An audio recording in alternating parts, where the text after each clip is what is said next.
राज्याचं लक्ष लागून असलेल्या पुणे जिल्ह्यातील आंबेगाव मतदारसंघात विधानसभेची निवडणूक सोपी नाहीये. हे आम्ही ग्राउंड रिपोर्ट करून यापूर्वीच सांगितलं होतं. आता ती का सोपी नाही याची प्रचिती हळूहळू येते. काही दिवसांपूर्वी दिलीप वळसे पाटील पुन्हा शरद पवार गटाच्या वाटेवर असल्याच्या चर्चांना उधाण आलं होतं. ही शक्यता वळसे पाटलांनी जरी फेटाळली असली तरी शरद पवारांच्या विरोधात निवडणुकीत लढण्याचा दबाव वळसे पाटलांना आहे, अशी चर्चा राजकीय वर्तुळात आहे. कारण यावेळी त्यांची लढाई आहे त्यांचे जुने सहकारी शिष्य असलेल्या त्यांच्याच तालमीत तयार झालेल्या देवदत्त निकम यांच्यासोबत. आणि देवदत्त निकम आहेत शरद पवारांच्या राष्ट्रवादीत. तसंच महाविकास आघाडीतील पक्षांच्या सर्व पदाधिकाऱ्यांची मिळणारी साथ, शरद पवारांना मानणारा आदिवासी शेतकरी वर्ग आणि शिरूर तालुक्यातील 42 गावं निकमांच्या बाजूने झुकली तर वळसे पाटलांसाठी ही धोक्याची घंटा ठरेल. ती धोक्याची घंटा का ठरेल हे आपण या व्हिडिओच्या माध्यमातून बघणार आहोत. नमस्कार, तुम्ही पाहत आहात वास्तव मराठी, महाराष्ट्राच्या राजकारणाचं परफेक्ट अनालिसिस. गेली 35 वर्ष सलग 7 वेळा आंबेगाव विधानसभा मतदारसंघाचं प्रतिनिधित्व केलेले, विधानसभा अध्यक्षांसह अर्थ गृह अशी मंत्रीपद भूषवलेले ज्येष्ठ नेते म्हणून दिलीप वळसे पाटलांची ओळख असून आंबेगावातील सर्वच सहकारी संस्था वळसे पाटलांच्या ताब्यात आहेत. त्यामुळे 2024च्या विधानसभा निवडणुकीत वळसे पाटील आपलं वर्चस्व कायम ठेवतील असं वातावरण असताना त्यांना पहिला धक्का बसला तो आपल्या शिष्याकडूनच, आणि तोही मंचर बाजार समिती निवडणुकीत. वळसे पाटलांनी निकमांना तिकीट नाकारल्यानंतर बंडखोरी करत त्यांनी स्वतंत्र पॅनल उभा केला.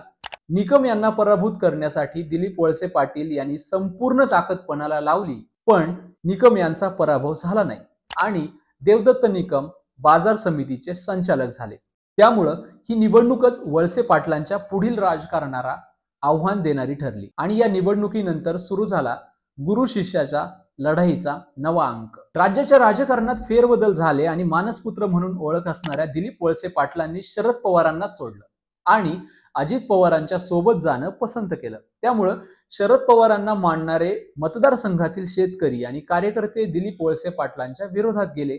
त्यामुळं वळसे पाटलांनी आपल्या आंबेगाव विधानसभा मतदारसंघातील राजकीय गणित जुळवण्यासाठी एक डाव टाकला. आपले राजकीय विरोधक असलेले शिवाजीराव आढळराव पाटील यांना शिंदेच्या सेनेतून राष्ट्रवादी काँग्रेसमध्ये घेतलं आणि खासदार डॉक्टर अमोल कोल्हे यांच्या विरोधात उमेदवारी दिली.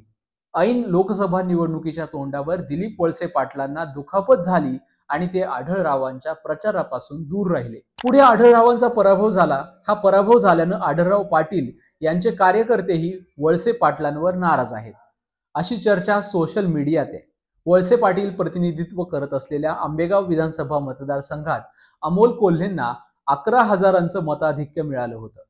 शिरूर तालुक्यातील 42 गावांची धुरा सांभाळणारे दिलीप वळसे पाटलांचे निकटवर्तीय आणि विश्वासू सहकारी शेखर पाचुनकर आणि दामू घोडे यांनी शरदचंद्र पवारांसोबत जाणं पसंत केलंय.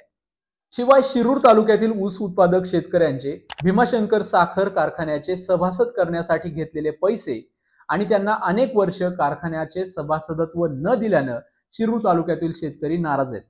वळसे पाटलांच्या सोबत असणारे तसेच वळसे पाटलांचा विकास म्हणजे ठराविक कार्यकर्ते आणि त्यांचे नातेवाईक यांचाच विकास झालाय, असा नॅरेटिव्ह सेट करण्याचा प्रयत्न देवदत्त निकम यांनी केलाय. त्यात त्यांना यशही आलंय आणि हे यश निकमांच्या पथ्यावर पडणार आहे असं दिसतंय. शिवाय देवदत्त निकम गेली अनेक वर्ष सर्वसामान्य नागरिकांच्या घरातील दशक्रिया, वाढदिवस, लग्न यांना लावत असलेली हजेरीही त्यांना या निवडणुकीत फायद्याची ठरेल.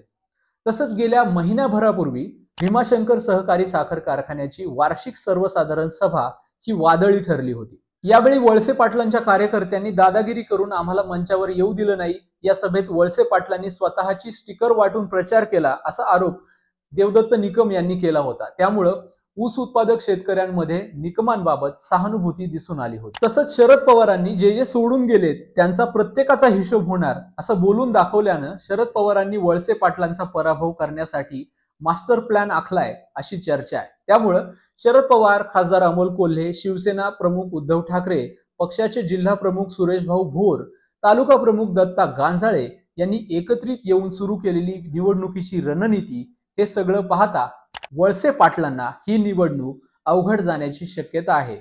तुम्हाला काय वाटतं हे आम्हाला कमेंट करून नक्की कळवा.